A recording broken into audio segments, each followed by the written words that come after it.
떨리시죠? 안 떨리세요? 제가 떨려서 그렇습니다. 갑자기 많이 떨립니다.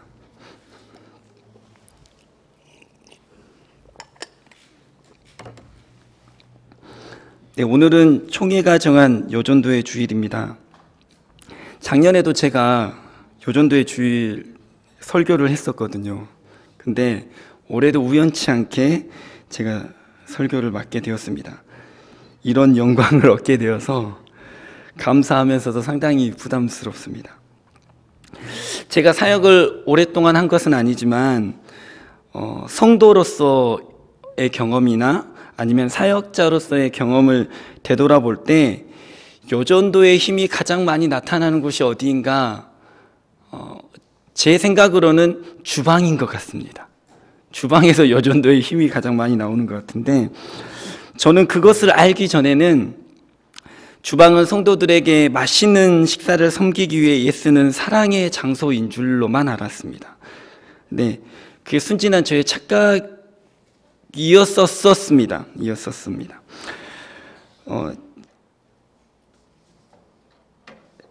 요전도의 실체를 주방에서 자주 목격할 수 있었습니다. 요전도의 실체라기보다는 권사님들, 집사님들의 신앙의 실체라고 하는 것이 사실은 더 올바른 표현일 것 같습니다. 제가 경험한 주방은 자주 남을 험담하는 장소였습니다. 교역자를 험담하고 또 성도들을 험담하는 곳, 단순히 험담하는 것을 넘어서서 때로는 근거 없는 소문을 만들어내는, 그리고 그것이 전해지는 주 무대이기도 하였습니다. 아이고 주여. 주방은 카리스마 있는 명령과 철저한 복종이 존재하는 군대 같은 곳으로 느껴질 때도 있었습니다.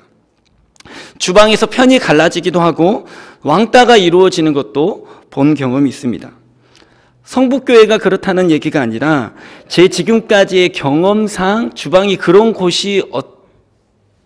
곳임을 보았다라는 것이죠. 제가 과거에 있었던 교회들 대부분이 그랬던 것 같습니다.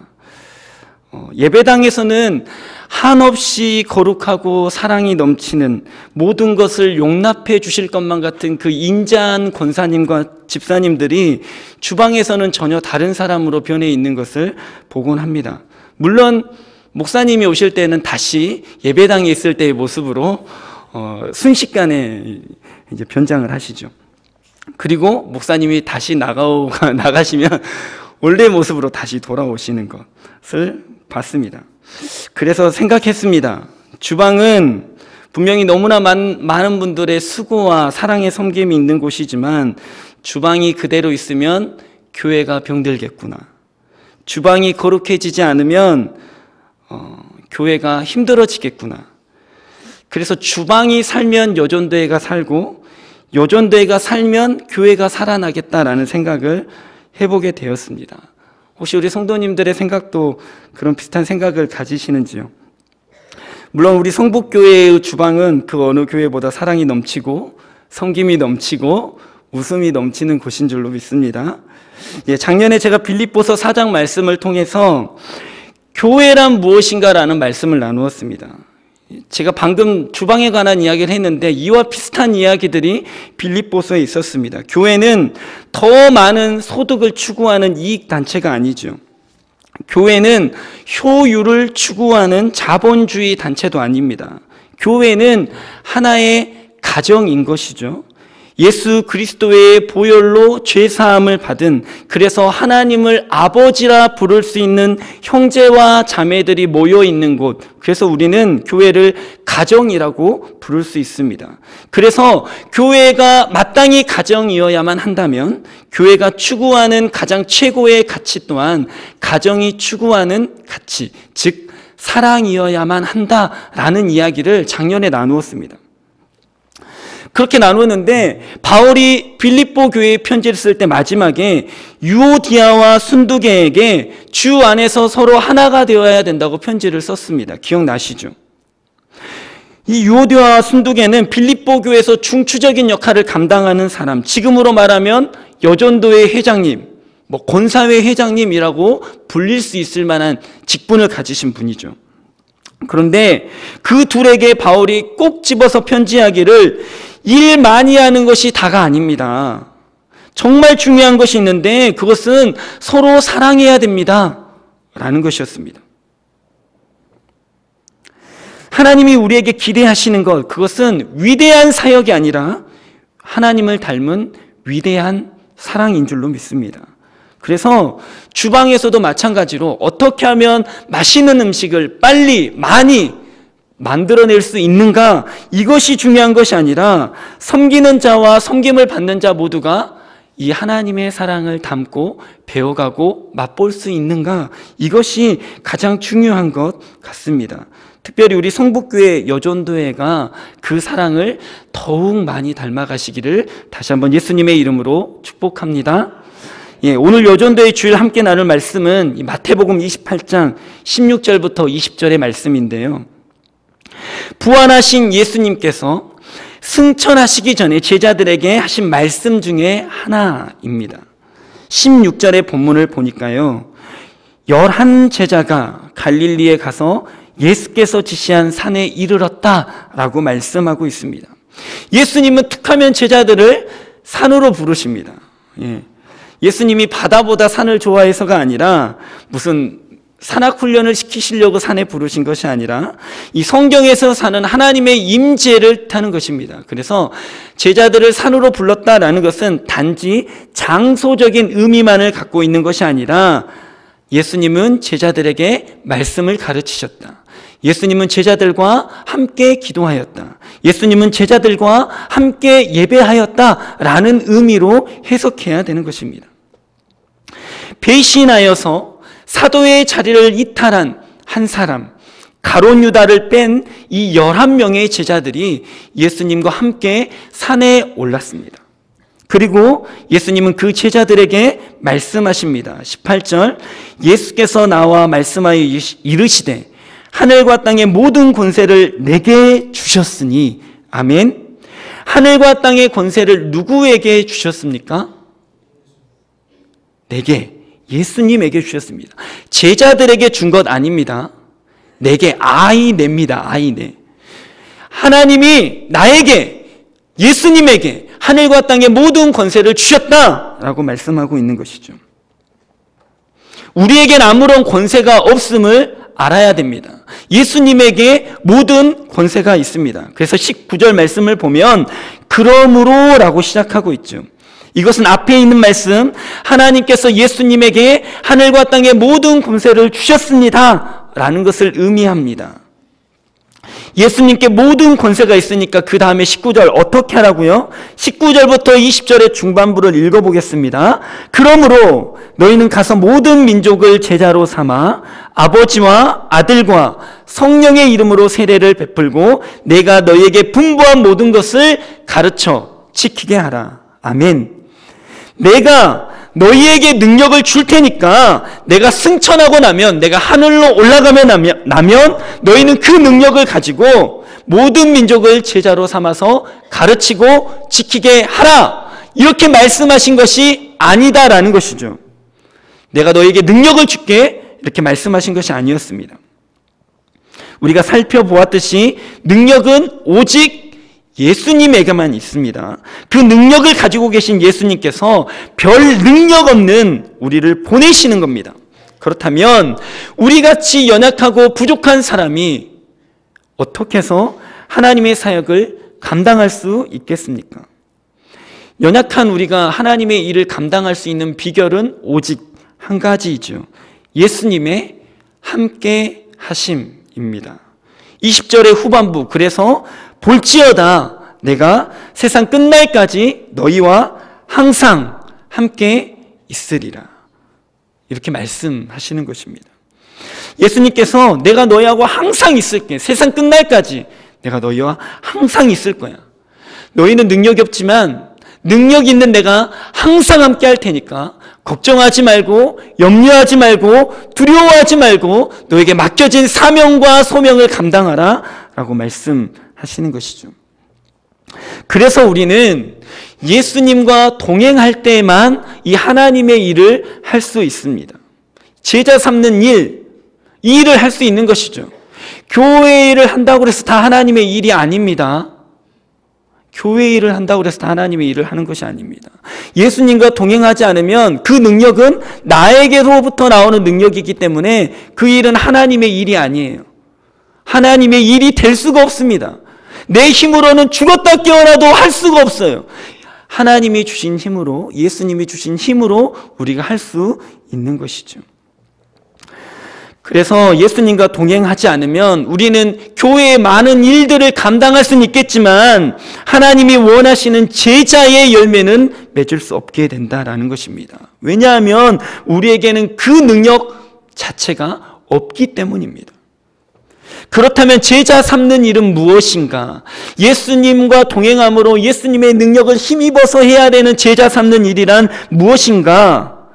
교회 밖으로는 불신자들에게 복음을 전하는 것이고, 교회 안으로는, 믿는 사람들의 가정 안으로는 더욱더 그 믿음이 성장하도록 양육하고 돌보는 것을 의미합니다. 그래서 우리 모두는 전도하고 또 성장하고 돌보고 양육하는 사명을 모두가 받았다라는 것을 기억할 필요가 있는 것이죠. 교회에서 여전도회가 존재하는 이유, 그것은 무엇입니까? 이것과 똑같습니다. 이것과 똑같아요. 이것에서 벗어나서 여전도회가 존재하는 이유가 생기는 것이 아닙니다. 그래서 성도회가 아니라 전도회인 거죠. 밖으로 전도하고 안으로 성장하는 것, 안으로 돌보고 성장하게 되는 것. 그래서 여성도회라는 이름을 가지고 있는 것이 아니라 여전도회라는 이름을 우리가 갖고 있는 것입니다. 이 본문의 말씀을 보니까 예수님의 지상명령이라고 불리는 가장 중요한 성경 구절이 포함되어 있는 말씀이죠. 교회의 본질이자 시대가 바뀌어도 변하지 않는 교회의 사명, 모든 믿는 자의 부르심, 이것이 이 안에 담겨져 있습니다. 그런데 이토록 중요한 것을 예수님께서 누구에게 말씀하고 있는지를 우리가 다시 한번 살펴보길 원합니다. 16절, 우리가 읽었듯이 바로 예수님의 제자들, 가룟 유다가 빠진 11명의 제자들입니다. 제자들이 어떤 사람이냐?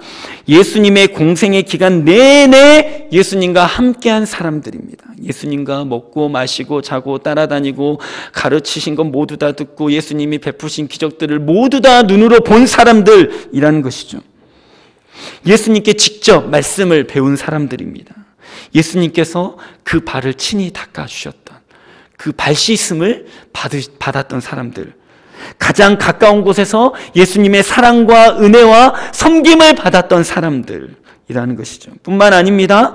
예수님이 십자가에서 물과 피를 다 흘려 죽으시는 장면까지 하나도 빠짐없이 목격한 사람들입니다. 예수님의 죽으심을 누구보다도 잘 알고 있는 사람이라는 것이죠. 예수님을 장사해드렸습니다. 예수님의 장례를 치러드렸고 빈 무덤도 보았습니다. 그리고 이제는 부활하신 예수님을 만나고 그분과 함께 산에 올라가서 기도하고 말씀 공부하고 예배드리고 있습니다. 그런데 성경은 제자들이 그렇다라고 끝나지 않고 조금 더 설명을 붙이고 있습니다. 16절, 17절 말씀 다시 한번 우리가 읽어볼 텐데 천천히 한 목소리로 읽어보도록 하겠습니다. 시작. 11 제자가 갈릴리에 가서 예수께서 지시하신 산에 이르러 예수를 배웠고 경배하나 아직도 의심하는 사람들이 있더라. 아멘. 16절에 11 제자라고 분명히 표현하고 있습니다. 이미 12명의 제자 중에서 한 명은 예수님을 배반하고 자살까지 했습니다.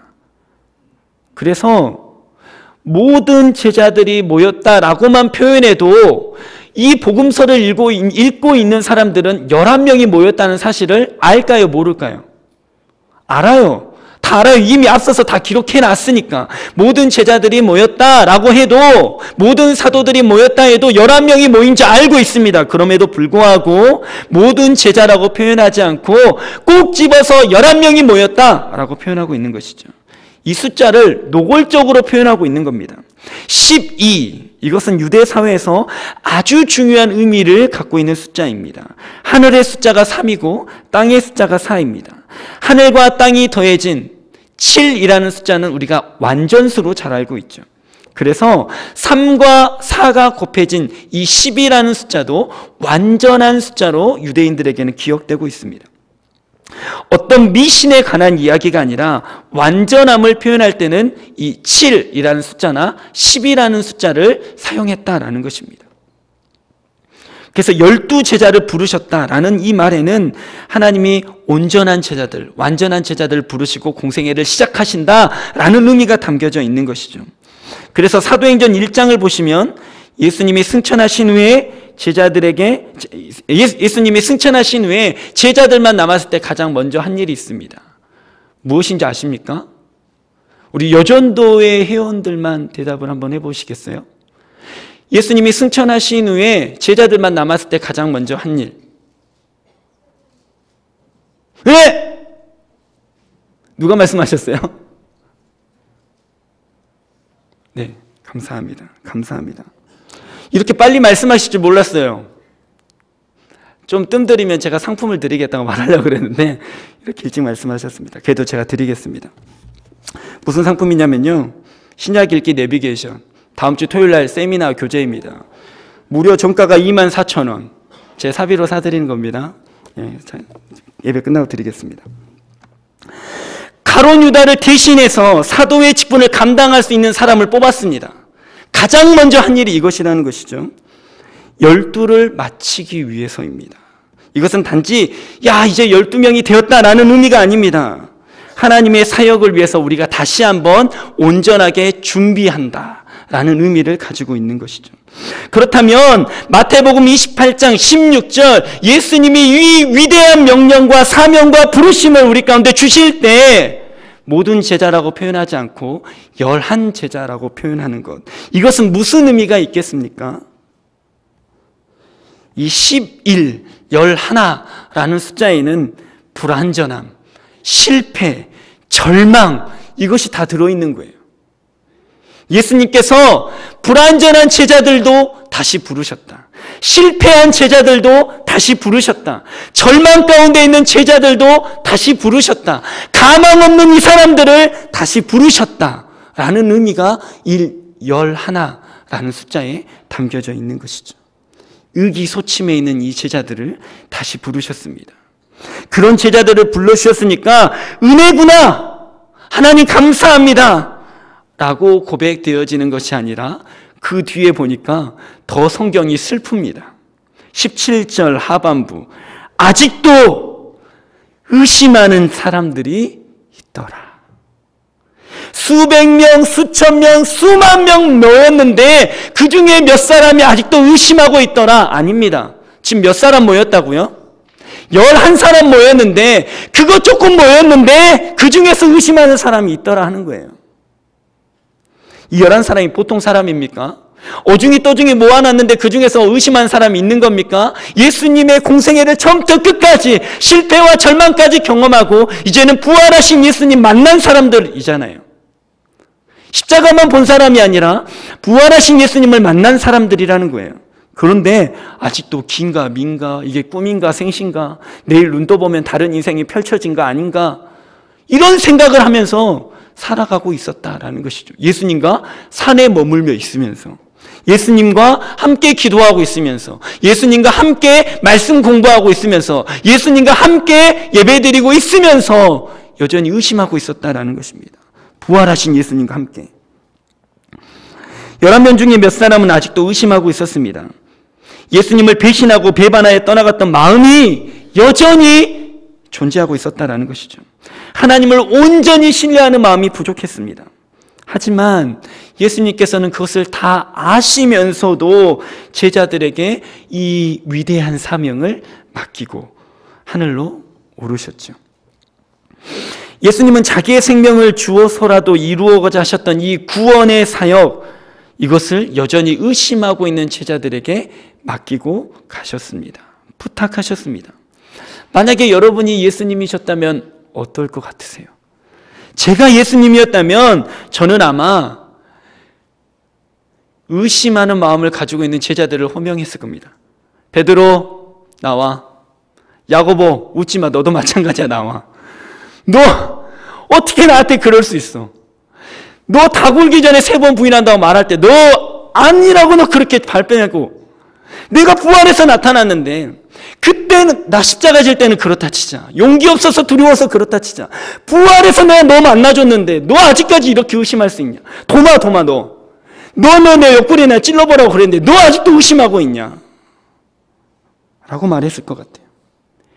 내가 너희한테 희망을 걸다니, 내가 참, 너희는 진짜 구제불능이구나. 자, 이제 믿음 있는 사람 남고 몇 사람 탈락해가지고 너는 짐 싸서 가. 너희는 천국에 올 생각도 하지 마. 내가 생명책에서 지워버릴 거야. 제가 너무 심했나요? 제 마음이 좁아서 그렇습니다.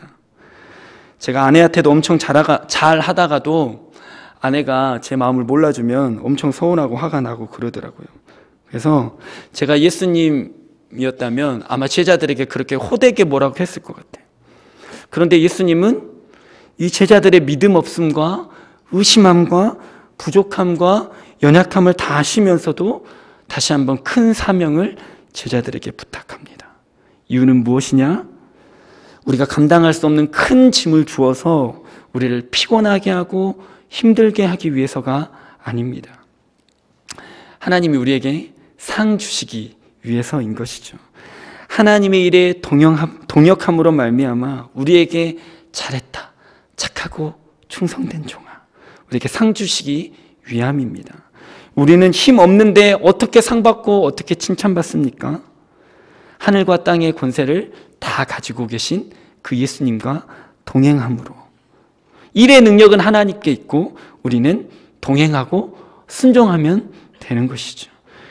그러므로 우리는 우리의 능력 없음 때문에, 우리의 연약함 때문에, 우리의 부족함 때문에 핑계댈 수가 없습니다. 원래 우리가 능력 없는 사람이고, 원래 우리가 연약한 사람이고, 원래 우리가 부족한 사람이기 때문입니다. 이것을 아는 것이 지혜요 겸손이라고 성경은 이야기하는 것입니다. 그래서 오히려 우리는 이 약함을 알기 때문에 더 하나님과 동행하기로 결정하고 힘쓰고 애쓰는 것이죠. 그래서 우리는 하나님을 자랑할 수 있습니다. 내가 약하니까. 내가 능력이 있어서 내가 다 했으면 하나님 자랑할 거 없죠. 그런데 내가 능력이 없는데 이상하게 나를 통해서 하시는 하나님의 일들이 생겨나니까 내가 하나님을 자랑할 수 있게 되는 것입니다. 그래서 우리는 강해지려고 애쓰는 사람이 아니라 어찌하든지 하나님과 동행하려고 애쓰는 사람이 되어야 하는 줄로 믿습니다. 아멘. 여러분은 어떠한 연약함을 가지고 계십니까? 어떠한 연약함을 가지고 있든지 그것은 사실 별로 중요하지 않습니다. 더 중요한 것은 내가 그 연약함을 가지고 하나님을 의지하고 있는가, 하나님과 동행하고 있는가, 아니면 그 연약함 때문에 핑계대고 물러서고 있는가, 주저하고 있는가, 도망가고 있는가인 것이죠. 이 태도가 너무나 중요합니다. 예수님은 제자들의 연약함이 걱정돼서 승천하지 않으신 분이 아니셨습니다. 과감하게 위임하시고 부탁하시고 맡겨주시고 올라가셨습니다. 내가 너희와 함께 하리라. 우리를 믿어주시고 신뢰하시고 동행하시는 하나님이신 것이죠. 예수님께서 11 제자를 모아놓고 오늘 본문에서 이렇게 말씀하셨듯이 하나님께서는 지금 우리 가운데서도 이렇게 말씀하고 계신 줄로 믿습니다. 아직도 의심하는 마음이 들고 신앙생활 20년 하고 30년 하고 40년 하고 50년 하고 심지어 목사의 직분을 받았는데도 때로는 의심하는 마음이 들 때가 있습니다. 그런데 하나님께서 그 사람에게 하나님의 사명을, 하나님의 부르심을 주시는 것이죠. 하나님께서 우리를 선택하고 부르실 때 주저하지 않으십니다. 망설이지 않으십니다. 발을 동동 구르지 않으십니다. 우리를 사랑하시고 함께 하시기에 우리를 불러주고 계십니다. 이 응답을 우리가 뒤로 미루지 않아야 합니다. 달력 몇 장 넘겨가지고 그때 내가 해야겠다, 이럴 수 없습니다. 지금 당장 아직 믿음이 없고 연약하여도, 여전히 내 안에 의심하는 마음이 때로는 들지라도, 겁이 나고 두려운 마음이 들고 염려되는 마음이 있을지라도, 하나님은 이 땅을 생명의 땅으로 바꾸어가기 위해서 우리를 선택하여 주셨습니다. 저를 따라서 함께 믿음으로 한번 이렇게 고백해 주십시오. 하나님은 나를 선택하셨습니다. 나는 연약하지만 능력의 하나님께서 동행하시니 나를 통해 하나님이 일하실 줄로 믿습니다. 아멘. 이것이 우리의 믿음의 고백되기를 간절히 소망합니다. 특별히 우리 성북교회 여전도회가 연약한 중에도 하나님과 동행함으로 이 생명의 역사를 이루어가는데 귀히 쓰임받는 여전도회 되시기를 예수님의 이름으로 축복합니다. 아멘. 기도하겠습니다. 하나님, 부족한 우리를 불러주시고 선택하여 주셔서 감사합니다. 때로는 내가 가지고 있는 연약함 때문에 두려워하고, 나의 믿음 없음 때문에 주저하고, 내 안에 생기는 의심 때문에 망설였음을 고백합니다. 하나님, 하지만 온전해지는 때를 바라보며 멈춰 서 있기보다는 지금 우리에게 말씀하시는 예수님과 동행함으로 말미암아 한 걸음 한 걸음 믿음의 발걸음을 옮기는 우리 모두가 될 수 있도록 축복하여 주옵소서. 우리 성북교회의 여전도회를 축복하오니 약할 때 강함 되시는 이 하나님과 동행하는 여전도회 되게 하여 주옵소서. 감당하는 모든 사역 가운데 그리스도의 아름다운 사역이 꽃피우게 하여 주옵소서. 밖으로는 불신자들에게 복음을 전하게 하시며 안으로는 성도를 사랑으로 섬기고 양육하는 일에 힘쓰게 하셔서 오직 예수님이 부탁하신 일, 영혼 구원하여 제자 삼는 일에 쓰임받고 칭찬받는 일꾼 되게 하여 주옵소서. 감사드리며 우리 주 예수님의 이름으로 간절히 기도하옵나이다. 아멘.